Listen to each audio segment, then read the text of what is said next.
Description box में दिया हुआ है, या तो फिर आप मेरा टेलीग्राम ग्रुप ज्वाइन करके वहां से भी फ्री में आसानी से इसका पीडीएफ फाइल डाउनलोड कर सकते हैं। टेलीग्राम ग्रुप ज्वाइन करने का लिंक भी इसी वीडियो के डिस्क्रिप्शन बॉक्स में दिया हुआ है। ओके, तो चलिए अब क्वेश्चन की ओर बढ़ते हैं। और पहला क्वेश्चन है, सिंधु घाटी सभ्यता कब विकसित हुई? तो देखिए, सिंधु घाटी सभ्यता 2500 ईसा पूर्व से 1750 ईसा पूर्व तक विकसित हुई थी, यानी इस क्वेश्चन का राइट आंसर है ऑप्शन बी। नेक्स्ट क्वेश्चन है, हड़प्पा सभ्यता की खोज किस वर्ष में हुई थी? तो हड़प्पा सभ्यता यानी सिंधु घाटी सभ्यता की खोज वर्ष 1921 ईस्वी में दयाराम साहनी ने किया था। सिंधु घाटी सभ्यता में जो स्थल सबसे पहले खोजा गया था वह था हड़प्पा, इसलिए सिंधु घाटी सभ्यता को हड़प्पा सभ्यता भी कहते हैं। हड़प्पा वर्तमान में कहाँ पे स्थित है? तो यह स्थित है पाकिस्तान के मोंटगोमरी जिला में। हड़प्पा किस नदी के किनारे बसा हुआ था? तो यह बसा हुआ था रावी नदी के तट पर। ठीक है, रावी नदी के किनारे। नेक्स्ट क्वेश्चन है, सिंधु घाटी सभ्यता का ज्ञान मिलता है? तो सिंधु घाटी सभ्यता के बारे में हमें जानकारी वहां हुए पुरातात्विक उत्खनन से मिलता है, यानी इस क्वेश्चन का राइट आंसर है ऑप्शन डी। क्योंकि वहां पे कोई साहित्य तथा ताम्रपत्र नहीं पाए गए हैं। मृद भांडों पर यानी मिट्टी के बने बर्तनों पर कुछ लेख पाए गए हैं, लेकिन अभी तक उसे पढ़ा नहीं जा सका है। क्वेश्चन नंबर 4, हड़प्पा कालीन लोगों ने नगरों तथा घरों के विन्यास के लिए कौन सी पद्धति अपनाई थी? तो इस क्वेश्चन का राइट आंसर है ऑप्शन डी, ग्रिड पद्धति। ठीक है। क्वेश्चन नंबर 5, सिंधु घाटी सभ्यता की लिपि कौन सी थी? तो देखिए, सिंधु घाटी सभ्यता में चित्रात्मक लिपि प्रचलित थे, यानी चित्र बना हुआ होता था। यह लिपि दाएं से बाईं ओर लिखी जाती थी। इस लिपि को अभी तक पढ़ा नहीं जा सका है। ठीक है, यानी इसका राइट आंसर है option D. Question number 6, Sindhu घाटी के लोगों की एक महत्वपूर्ण रचना निम्नलिखित में से किसकी मूर्ति थी? तो सिंधु घाटी के लोगों की एक महत्वपूर्ण रचना नृत्य करती हुई बालिका की मूर्ति है। ठीक है, यानी इसका राइट आंसर है ऑप्शन बी। यह जो मूर्ति है यह कांसे से बनाया गया है। यह मूर्ति मोहनजोदड़ो से प्राप्त हुआ है। क्वेश्चन नंबर 7, सिंधु अर्थव्यवस्था की ताकत थी? तो इस क्वेश्चन का राइट आंसर है ऑप्शन बी, कृषि। ठीक है, सिंधु सभ्यता के लोगों का आर्थिक आधार कृषि एवं पशुपालन था। सिंधु सभ्यता के लोगों ने ही सर्वप्रथम कपास उगाया था। इसके अलावा वे गेहूं, जौ, चावल का भी उत्पादन करते थे। वे गाय, बैल, भैंस, हाथी, ऊंट, भेड़, बकरी, सुअर, कुत्ता इत्यादि पशु पालते थे। वे लोग व्यापार और शिल्प निर्माण उद्योग में भी कुशल थे। नेक्स्ट क्वेश्चन है, सिंधु घाटी के लोग किसमें विश्वास करते थे? तो सिंधु घाटी सभ्यता के लोग मातृशक्ति में विश्वास करते थे। ठीक है, स्त्री मृण मूर्तियां यानी मिट्टी की मूर्तियां अधिक मिलने से ऐसा अनुमान लगाया जाता है कि सैंधव समाज कैसा था? मातृसत्तात्मक था। ठीक है। नेक्स्ट क्वेश्चन है, हड़प्पा की सभ्यता निम्नलिखित से संबंधित है? तो हड़प्पा की सभ्यता कांस्य युग से संबंधित है। ठीक है, कांस्य युग से। सिंधु सभ्यता युग में तांबे और टीन को मिलाकर कांसा का निर्माण किया जाता था। इस युग की प्रमुख धातु कांसा थी, इसी के कारण इसे कांस्य युगीन सभ्यता भी कहा जाता है। अगला प्रश्न है, सिंधु घाटी सभ्यता के लोगों की मुद्रा में किस देवता की आकृति चित्रित थी? तो सिंधु घाटी सभ्यता के लोगों की मुद्रा में यानी उनके सिक्कों पर पशुपति की आकृति बनी होती थी। ठीक है, इसका राइट आंसर है ऑप्शन सी, पशुपति। मोहनजोदड़ो से प्राप्त एक मुहर पर 3 मुख वाला एक पुरुष ध्यान की मुद्रा में बैठा हुआ है। उसके सिर पर 3 सींग हैं। उसके बाईं ओर एक गैंडा और भैंसा है तथा दाईं ओर हाथी एवं बाघ है। इसे पशुपति शिव का रूप माना गया है। सर जॉन मार्शल जो हैं इन्होंने इन्हें आद्य शिव बताया है। ठीक है। क्वेश्चन नंबर 11, हड़प्पा सभ्यता के किस स्थल से एक उन्नत जल प्रबंधन प्रणाली का पता चलता है? तो हड़प्पा सभ्यता के धौलावीरा से, ठीक है, एक उन्नत जल प्रबंधन प्रणाली का पता चलता है। यह धौलावीरा वर्तमान में कहाँ पे स्थित है? तो यह स्थित है गुजरात के कच्छ जिला में। क्वेश्चन नंबर 12, सिंधु घाटी सभ्यता के शहरों की गलियां थी? तो सिंधु घाटी सभ्यता में शहरों की गलियां चौड़ी और सीधी होती थी, यानी इसका राइट आंसर जाती हुई एक दूसरे को समकोण पर काटती थी। ठीक है। क्वेश्चन नंबर 13, किस सिंधुकालीन स्थल से एक ईंट पर बिल्ली का पीछा करते हुए कुत्ते के पंजों के निशान मिले हैं? तो वह स्थान है चन्हुदड़ो। ठीक है, जहां से एक ईंट पर बिल्ली का पीछा करते हुए कुत्ते के पंजों के निशान मिले हैं। J.H. मैके के निर्देशन में 1931 ईस्वी में गोपाल मजुमदार ने इस स्थल की खोज की थी। चंद्रदुर्ग जो है यह वर्तमान में कहाँ पे स्थित है? तो यह स्थित है पाकिस्तान के सिंध प्रांत में सिंधु नदी के किनारे। ठीक है। क्वेश्चन नंबर 14, निम्नलिखित में से किस स्थान से युगल समाधान यानी कि द्विशव संस्कार डबल बरियल का प्रमाण मिला है?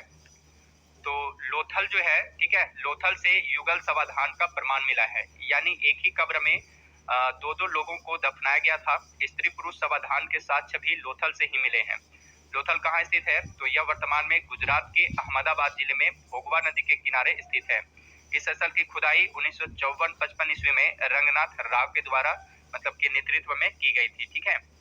क्वेश्चन नंबर 15, हड़प्पा कालीन सभ्यता का विशाल कोठार यानी कि अनाज संग्रह करने का स्थान कहाँ पर मिला है? तो हड़प्पा सभ्यता का विशाल कोठार यानी कि अन्नागार मोहनजोदड़ो से मिला है। इस क्वेश्चन का राइट आंसर है ऑप्शन ए मोहनजोदड़ो। विशाल स्नानागार जो यानी कि ग्रेट बाथ है वह भी मोहनजोदड़ो से ही प्राप्त हुआ है। अगला प्रश्न है, तो यहाँ जो फर्स्ट ऑप्शन है कॉल लोकेशन, इस पे आपको क्लिक करना है। क्लिक करने के बाद यहाँ पे आपको इंटर वो नंबर है सिंधु घाटी की सभ्यता में घोड़े के अवशेष कहाँ मिले हैं? तो इस क्वेश्चन का राइट आंसर है ऑप्शन सी सुरकोटदा। ठीक है, यहाँ से घोड़े के अवशेष मिले हैं। सुरकोटदा कहाँ पे स्थित है? तो यह वर्तमान में गुजरात के कच्छ जिले में स्थित है। सुरकोटदा की खोज किसने की थी? तो जगपति जोशी ने की थी। ओके। अगला प्रश्न है, हड़प्पा सभ्यता के निवासी थे। तो हड़प्पा सभ्यता के निवासी शहरी थे।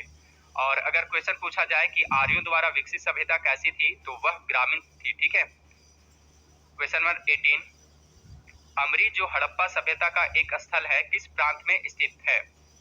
तो यह जो अमरी है यह स्थित है पाकिस्तान के सिंध प्रांत में, यानी इसका राइट आंसर है ऑप्शन बी। क्वेश्चन नंबर 19, सबसे पहले कौन सा हड़प्पा कालीन स्थल खोजा गया था? तो वह खोजा गया था हड़प्पा। सबसे पहले वर्ष 1921 में दयाराम साहनी के नेतृत्व में पश्चिमी पंजाब के हड़प्पा नामक स्थल में हुए उत्खनन में हड़प्पा सभ्यता का पता लगाया गया था। सिंधु सभ्यता के स्थानों में सर्वप्रथम हड़प्पा नामक स्थल पर खुदाई होने के कारण इस सभ्यता का नाम हड़प्पा सभ्यता रखा गया है। हड़प्पा कौन सी नदी के किनारे बसा हुआ था? तो रावी नदी के किनारे बसा हुआ था। ओके। क्वेश्चन नंबर 20, हड़प्पा सभ्यता की खोज किस वर्ष में हुई थी? तो इसका सही जवाब है ऑप्शन बी 1921 ईस्वी में। और इसकी खोज किसने की थी? तो दयाराम साहनी ने। ओके। क्वेश्चन नंबर 21, सिंधु सभ्यता में वृहत स्नानागार यानी कि ग्रेट बाथ किस स्थल पर पाया गया है? तो सिंधु घाटी सभ्यता में वृहत स्नानागार मोहनजोदड़ो में पाया गया है। अगला प्रश्न है, मोहनजोदड़ो का स्थानीय नाम क्या है? तो देखिए मोहनजोदड़ो का स्थानीय नाम मृतकों का टीला है, यानी इसका राइट आंसर है option C mount of dead. ठीक है, मृतकों का टीला। नेक्स्ट क्वेश्चन है, मोहनजोदड़ो कहाँ स्थित है? तो मोहनजोदड़ो सिंधु सभ्यता का एक प्रमुख नगर था और यह स्थित है सिंध प्रांत के लरकाना जिले में। ठीक है, यानी इसका राइट आंसर है ऑप्शन डी पाकिस्तान के सिंध प्रांत के लरकाना जिले में मोहनजोदड़ो स्थित है। और इस स्थल की खोज किसने की थी? तो राखल दास बनर्जी ने 1922 ईस्वी में की थी। मोहनजोदड़ो शब्द का अर्थ सिंधी भाषा में क्या होता है? मृतकों का टीला होता है। ओके। अगला प्रश्न है, सैंधव सभ्यता की ईंटों का अलंकरण किस स्थान से मिला है? तो इस क्वेश्चन का राइट आंसर है ऑप्शन ए कालीबंगा से। कालीबंगा से मिले मकानों के अवशेषों से पता चलता है कि सभी मकान कच्ची ईंटों से बनाए गए थे, पर नाली और कुओं में पक्की ईंटों का प्रयोग किया गया था। यहाँ पर कुछ ईंटें अलंकृत पाई गई हैं। कालीबंगा का एक फर्श पूरे हड़प्पा सभ्यता का एकमात्र उदाहरण है जहाँ अलंकृत ईंटों का प्रयोग किया गया है। कालीबंगा कहाँ स्थित है? तो यह वर्तमान में राजस्थान के गंगानगर जिले में घग्गर नदी के बाएं तट पर स्थित है। ओके। कालीबंगा का शाब्दिक अर्थ क्या होता है? तो वह होता है काली चूड़ियां। क्वेश्चन नंबर 25, हड़प्पा सभ्यता के अंतर्गत हल से जोते गए खेत का साक्ष्य कहाँ से मिला है? तो वह मिला है कालीबंगा से। ठीक है। क्वेश्चन नंबर 26, चंद्रदड़ो के उत्खनन का निर्देशन किसने किया था? तो इसका राइट आंसर है ऑप्शन डी जे एच मैके ने। इन्हीं के निर्देशन में 1931 ईस्वी में गोपाल मजूमदार ने इस स्थल की खोज की थी। यह स्थल वर्तमान में पाकिस्तान के सिंध प्रांत में सिंधु नदी के किनारे स्थित था। यहाँ से प्राप्त अवशेषों में अलंकृत हाथी एवं कुत्ते द्वारा बिल्ली का पीछा करते हुए पैरों के निशान मिले हैं। अगला प्रश्न है, किस हड़प्पा कालीन स्थल से प्राप्त जार पर चोंच में मछली दबाए चिड़िया एक पेड़ के नीचे खड़ी लोमड़ी का चित्रांकन मिलता है, जो पंचतंत्र की लोमड़ी की कहानी के सदृश है? तो देखिए, लोथल से प्राप्त एक मृदभांड पर एक चित्र उकेरा गया है जिस पर एक कौवा तथा एक लोमड़ी उत्कीर्ण है। इससे इसका तुलना पंचतंत्र की कथा चालाक लोमड़ी से किया गया है। क्वेश्चन नंबर 28, सिंधु घाटी सभ्यता की पहचान निम्न से है। तो सिंधु घाटी सभ्यता की पहचान उनकी शहर योजना प्रणाली से है। ठीक है, सिंधु घाटी में चौड़ी सड़कें एक दूसरे को लंबवत काटती थी, मकान पक्की एवं कच्ची ईंटों के बनाए जाते थे, नाली एवं सफाई की भी व्यवस्था जो थी वह बहुत ही उत्तम थी। नेक्स्ट क्वेश्चन है, किस पशु के अवशेष सिंधु घाटी सभ्यता में प्राप्त नहीं हुए हैं? तो मोहनजोदड़ो से प्राप्त एक शिल्प पर 3 मुख वाले देवता पशुपति नाथ की मूर्ति मिली है। उनके चारों ओर हाथी, गैंडा, चीता एवं भैंसा विराजमान है। सिंधु घाटी सभ्यता में शेर का कोई अवशेष नहीं मिला है, यानी इसका राइट आंसर है ऑप्शन सी, शेर। ठीक है, क्वेश्चन नंबर 30, हड़प्पा कालीन लोगों को किसकी जानकारी नहीं थी? तो हड़प्पा कालीन लोगों को सोना, चांदी, तांबा, कांसा तथा सीसा का ज्ञान था। हड़प्पा कालीन स्थलों की खुदाई से गेहूं तथा जौ के दाने मिलते हैं, किंतु सिंधु सभ्यता के लोगों को लोहे का ज्ञान नहीं था, यानी इसका राइट आंसर है ऑप्शन बी, लोहा। अगला प्रश्न है, हड़प्पा कालीन स्थलों में अभी तक किस धातु की प्राप्ति नहीं हुई है? तो अभी तक वहां से लोहा की कोई प्राप्ति नहीं हुई है। ठीक है, अगला प्रश्न है, सिंधु सभ्यता के घर किससे बनाए जाते थे? तो सिंधु सभ्यता के घर ईंट से बनाए जाते थे, यानी इसका राइट आंसर है ऑप्शन डी। अगला प्रश्न है, सिंधु घाटी सभ्यता की मुद्रा में किस देवता के समतुल्य चित्रांकन मिलता है? तो वह मिलता है आद्य शिव का। ठीक है, पशुपति का। नेक्स्ट क्वेश्चन है, हड़प्पा के काल का तांबे का रथ किस स्थान से प्राप्त हुआ है? तो यह प्राप्त हुआ है दैमाबाद से। अगला प्रश्न है, निम्नलिखित में से किस स्थान से पकी मिट्टी के बने हल का एक प्रतिरूप प्राप्त हुआ है? तो वह प्राप्त हुआ है बनावली से। ठीक है, बनावली से